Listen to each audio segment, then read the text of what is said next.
Hello दोस्तों, आप सभी लोगों का स्वागत है हमारे यूट्यूब चैनल स्टडी समागम पर। देखिए साथियों, आज के इस वीडियो में हम चर्चा करने वाले हैं राजस्थान संविदा कर्मचारी परमानेंट न्यूज 2023 के विषय में। जैसा कि साथियों आप सभी लोगों को पता है, हमारे सीएम गहलोत जी ने हमारे संविदा कर्मियों को नियमित करने हेतु यानी कि उनके नियमितीकरण करने वाली बात की पुष्टि कर दी है, या फिर ऐसा समझ सकते हैं उन्होंने घोषणा कर दी है कि जो हमारे संविदा कर्मी हैं उनका नियमित होना तय है। लेकिन साथियों बहुत सारे संविदा कर्मी अभी चिंतित हैं। देखिए साथियों, जो हमारे 15 वर्ष वाले कैंडिडेट हैं और जो 9 वर्ष वाले कैंडिडेट हैं उनके लिए तो कहीं ना कहीं राहत देखने को मिल गई थी। लेकिन साथियों जो हमारे 9 वर्ष से कम कर्मचारी है यानी कि जिनको 9 वर्ष से कम का अनुभव है दोस्तों, वो अभी चिंतित दिखाई दे रहे हैं। देखिए साथियों, आपका भी चिंतित होना जायज़ है, लेकिन मैं आपको बताना चाहूँगा जो हमारे 15 वर्ष का अनुभव लिए हुए कैंडिडेट हैं या फिर 9 वर्ष वाले कैंडिडेट हैं साथियों, वो भी कहीं ना कहीं चिंतित ही हो रहे हैं। क्योंकि दोस्तों अभी तक सिर्फ जो है चर्चाएं चल रही हैं, अभी तक इन्फॉर्मेशन आ रही हैं, अभी तक सूचनाएं आ रही हैं, ठीक है ना। आज होगा काम, कल होगा काम, कल जो है आपका अपॉइंटमेंट लेटर आ जाएगा, परसों आपका अपॉइंटमेंट लेटर आ जाएगा। इस तरह की साथियों सूचनाएं चल रही हैं, अभी तक हुआ कुछ नहीं है। इसलिए साथियों जो हमारे 15 वर्ष के अनुभव वाले कैंडिडेट हैं या फिर 9 वर्ष वाले जो कर्मचारी हैं वो भी साथियों कहीं ना कहीं चिंतित होते हुए नजर आ रहे हैं। लेकिन साथियों आज के इस वीडियो में आप लोगों के इन्हीं सवालों का जवाब देने वाला हूं। साथ में दोस्तों जो आपको आचार संहिता का डर सताता रहता है, बहुत सारे अभ्यर्थियों ने यह कहा था, मैंने आपको कल एक वीडियो बनाया था, उसमें मैंने आपको यह बताया था कि 10,528 जो कर्मी हैं उनको जो है पहले चरण में संविदा कर्मी है उनको पहले चरण में नियमित किया जा रहा है, और जो हमारे बकाया संविदा कर्मी रहेंगे उनको बाद में नियमित किया जाएगा। तो बहुत सारे अभ्यर्थियों ने यह कमेंट किया था कि सर ये तो आचार संहिता लग जाएगी, फिर तो हमको यहाँ पर नियमित जो है किया ही नहीं जा सकता आचार संहिता लगने के बाद। और जो अभी नियमित हो रहे हैं जो कैंडिडेट यानी कि 15 और 9 वर्ष वाले 10,528 कर्मी, उनको आचार संहिता से पहले नियमित किया जा रहा है। जब आचार संहिता लग जाएगी तो फिर हमको नियमित कैसे करेंगे? तो साथियों इस सवाल का भी जवाब देंगे। लेकिन दोस्तों आपको वीडियो को बिना स्किप किए एंड तक समझना है और एक एक स्टेप को समझना है, ठीक है ना। देखिए साथियों, आप लोगों से एक छोटा सा निवेदन और करना चाहूंगा, यदि आप लोग हमारे चैनल पर पहली बार विजिट करें तो प्लीज चैनल को सब्सक्राइब कर देना, वीडियो को लाइक करके अपने दोस्तों के साथ शेयर कर देना, ठीक है। देखिए साथियों, सबसे पहला जो आप लोगों का सवाल आता है वो ये आता है कि 1,10,000 संविदा कर्मियों को परमानेंट करने का वायदा किया था। बिल्कुल सही बात है, हमारे अशोक गहलोत जी ने किया था, ठीक है ना। लेकिन साथियों क्या वाकई में 1,10,000 जो है अपने संविदा कर्मी वो परमानेंट होंगे? इस बात में साथियों कहां तक की सच्चाई हमको नजर आती है? देखिए दोस्तों, ये तो आप लोगों को भी पता होगा, हम लोगों को भी पता है कि 1,10,000 संविदा कर्मी है उनको किसी भी कीमत पर जो है नियमित नहीं किया जा सकता। लेकिन साथियों आखिर कितने ऐसे संविदा कर्मी हैं जिनको नियमित किया जा सकता है, यानी कि कितने संविदा कर्मी नियमित होंगे और हमारे पंचायत सहायकों का क्या होगा, इसके बारे में भी मैं आपको बताऊंगा। तो देखिए साथियों, सबसे पहले तो मैं आपको एक डाउट को क्लियर कर देता हूं। एक हमारे सीएम साहब की एक घोषणा तो नहीं कह सकते, हालांकि मैंने इसमें घोषणा का पॉइंट लिख रखा है, इसको घोषणा नहीं कह सकती। उन्होंने अपने एक स्पीच के दौरान ये बात बोली थी, जो मैंने आपको एक पिछला वीडियो अपलोड किया था ना दोस्तों, उस वीडियो में जो हमारे सीएम गहलोत जी का था उसकी मैंने एक छोटी सी क्लिप डाली थी।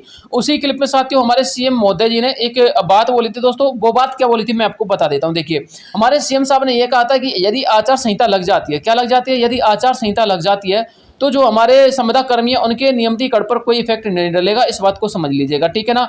उनके लिए सबसे बड़ी समस्या बनी हुई थी वो ये बनी थी कि फाइल का अप्रूवल होना चाहिए था। फाइल का अप्रूवल हो चुका है, यदि फाइल का अप्रूवल नहीं होता तो आचार संहिता में संविदा कर्मियों का नियमितीकरण नहीं होता, ठीक है ना। लेकिन साथियों फाइल का अप्रूवल हो जाने के बाद जो हमारे संविदा कर्मी है उनका आचार संहिता में भी नियमितीकरण हो जाएगा, आप चिंतित ना होइएगा। क्योंकि साथियों आचार संहिता में नियुक्ति नहीं होती है, इस बात को समझ लीजिएगा। आप लोग ऑलरेडी नियुक्त हो, ठीक है ना, लेकिन दोस्तों आप लोग अभी नियमित नहीं हो, आप लोग का परमानेंट करना बाकी है दोस्तों, वो आपका हो जाएगा जब आपकी फाइल को अप्रूवल मिल चुका है तो सारे काम कंप्लीट हो जाएंगे, ठीक है। तो दोस्तों मुझे उम्मीद है कि आप लोगों का ये डाउट क्लियर हो गया होगा। तो अब बार बार सवाल मत पूछना कि सर आचार संहिता में हमको यहाँ पर नियमित कर जो है किया जा सकता है फिर नहीं किया जा सकता, बिल्कुल किया जा सकता है, ठीक है ना।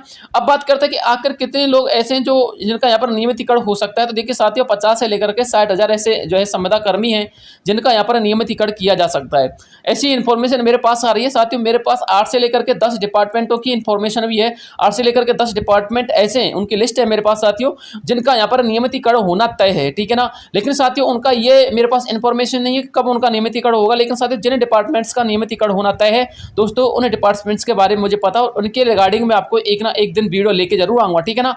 आप चिंतित ना होइएगा। मैं दोस्तों अभी इसलिए वीडियो नहीं लेके आ रहा क्योंकि जल्दबाजी करना उचित नहीं है। बहुत सारे डिपार्टमेंट ऐसे होंगे जो आउट हो सकते हैं, बहुत सारे डिपार्टमेंट ऐसे होंगे जो इन हो सकते हैं। लेकिन दोस्तों आउट होने के चांसेस कम है, यानी कि जो 8 से 10 डिपार्टमेंट है उनमें अभी और प्लस हो सकते हैं। अभी जो हमारे अशोक गहलोत जी कुछ ना कुछ डिसीजन अभी ले सकते हैं, इसलिए दोस्तों अभी थोड़ा सा धैर्य बना के रखिएगा।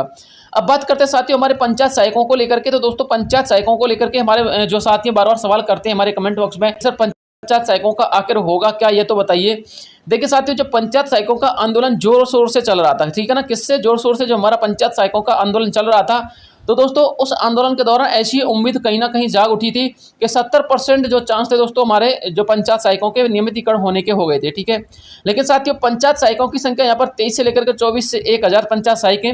अब देखिए साथियों 23-24 हज़ार पंचायत सहायकों के लिए जो हमारी गवर्नमेंट है वो अपने समुदाय नियमों को, जो अपने सेवा नियम है उनको यहाँ पर उनमें संशोधन नहीं कर सकती। यदि उनको संशोधन करना होगा तो उनको दोबारा से फाइल रेडी करनी होगी, फाइल को अप्रूवल दिलाना होगा, बहुत सारी प्रक्रिया से गुजरना पड़ेगा, ठीक है ना। समझने की कोशिश कीजिएगा इस बात को।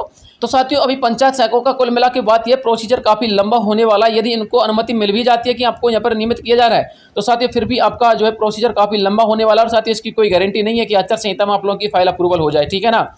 इसलिए साथियों पंचायत सहायकों का यदि मेरे अनुभव से यदि मैं बात बताऊं, हालांकि मैं आपको डिमोटिवेट नहीं कर रहा साथियों, जो हकीकत है उसको एक ना एक दिन तो स्वीकार करना पड़ेगा। तो साथियों मेरा जो अनुभव कहता है, जहाँ तक मैंने आप लोगों के इस मैटर को जो है टच किया है साथियों, उसके अनुसार मैं आपको बताना चाहूँगा पंचायत सहायकों का साथियों अब तो 40% ही उम्मीद बकाया रह चुकी है। और वैसे भी साथियों पंचायत सहायकों का आंदोलन अब साथियों जो है शांति की तरफ जा रहा है, ठीक है ना। यानी कि उसमें उग्र और जोश नहीं रहा है, वो आंदोलन इतने जोर शोर से नहीं चल रहा है, ठीक है ना। अब शांति की ओर जा रहा है दोस्तों, क्योंकि आपको पता होना चाहिए आंदोलन जब जोर शोर से चलता है तो 1, 2 या फिर 3 दिन लास्ट चलता है। और साथियों पंचायत सहायकों का आंदोलन तो 29 सितंबर से चल रहा है। आज कितना अक्टूबर हो गया?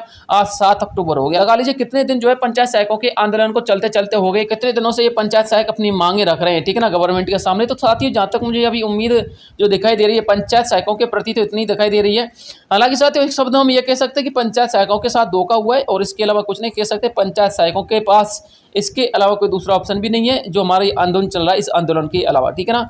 तो दोस्तों ये अपडेट थी जो आप लोग जानना चाह रहे थे। बहुत सारे अभ्यर्थी बार बार परेशान थे सर आचार संहिता को लेकर के कुछ बताइए, तो मैंने आपको बता दिया कि आचार संहिता आप लोगों के लिए कोई रोड़ा उत्पन्न नहीं करेगी, आप लोगों के नियमितीकरण होने में कोई बाधा नहीं डालेगी, ठीक है ना। आप नियमित हो जाएंगे, लेकिन थोड़ा सा धैर्य बना के रखिएगा। अभी ऐसा सुनने में आ रहा है कि 15 से लेकर के 20 दिन का भी टाइम लगेगा सारे के सारे समुदाय कर्मियों को परमानेंट करने में। यानी कि जो 50 से 60 हज़ार समुदाय कर्मी परमानेंट होंगे उनको दोस्तों परमानेंट करने में जो है 15 से 20 दिन का टाइम लगेगा। और जो हमारे नियमितीकरण लेटर की यदि हम बात करें, जो हमारे अपॉइंटमेंट लेटर है 15 वर्ष और 9 वर्ष वाले कैंडिडेट, तो दोस्तों 15 वर्ष वाले और 9 वर्ष वाले कैंडिडेट के लिए मैं यही कहना चाहूँगा आप अभी थोड़ा सा और वेट कीजिए जो 15 वर्ष और 9 वर्ष वाले कैंडिडेट है। क्योंकि साथ ही जिस तरीके से आप लोगों का अनुमतिकरण जो लेटर था, यानी जो आपको अनुमति दी गई थी परमानेंट होने के लिए, वो 9 वर्ष वालों की वजह से अटका हुआ पड़ा था दोस्तों। लेकिन 9 वर्ष वाले और 15 वर्ष वालों का एक साथ में आ गया था, ठीक है ना। तो साथ ही हो सकता है कि कुछ एक डिपार्टमेंट और ऐसे हों जिनको भी नियमितीकरण की प्रक्रिया में लाया जा रहा हो, ठीक है ना, और उनके कर्मचारियों को यहाँ पर सम्मिलित किया जा सकता है। तब जाकर साथियों आप लोगों का जो है एक साथ जो अपॉइंटमेंट लेटर है उसको रिलीज किया जा सकता है, ठीक है ना। तो ऐसा भी हो सकता है, कुछ भी हो सकता है। अभी थोड़ा सा और वेट कीजिए, अभी आपको और वेट करना पड़ेगा 15 वर्ष वाले कर्मचारी और 9 वर्ष वाले कर्मचारी को, ठीक है। तो यही अपडेट थी मेरे पास जो आप लोगों तक पहुंचानी थी। इसके अलावा जो कुछ भी अपडेट आती है तो मैं आप लोगों को तुरंत प्रोवाइड करवा दूंगा। मिलता हूं आपसे नेक्स्ट वीडियो में, तब तक के लिए जय हिंद, जय भारत।